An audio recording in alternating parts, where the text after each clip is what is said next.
Battery metals are receiving a lot of attention these days. Tell me why we should be paying attention to nickel. Oh, good morning, Holly. That's a good question.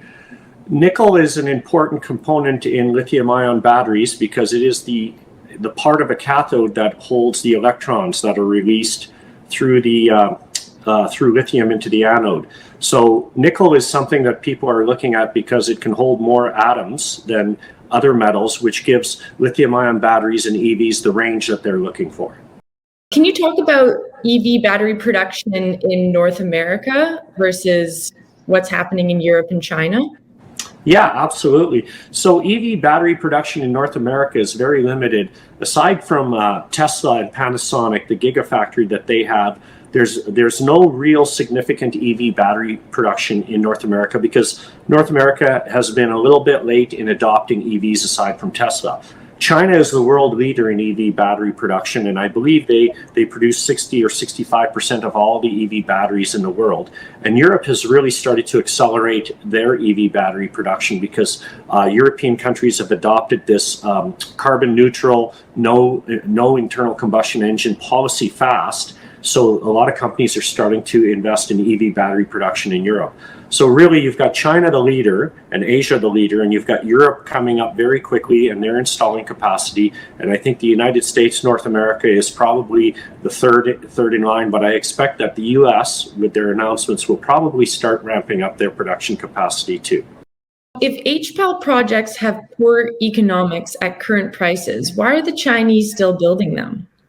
Well, that's a great question, Holly. I think the Chinese have a different economic view of supply than we do in the Western world. The Chinese view security of supply more importantly than economics, and they have access to very cheap capital. So they're not looking at internal rates of returns like we are in Western Canada or Western world, and they're looking more at security of supply. They want to get their nickel at a fixed price to feed their EV industry. And we talked about, China being the leader in battery production. They need the raw material.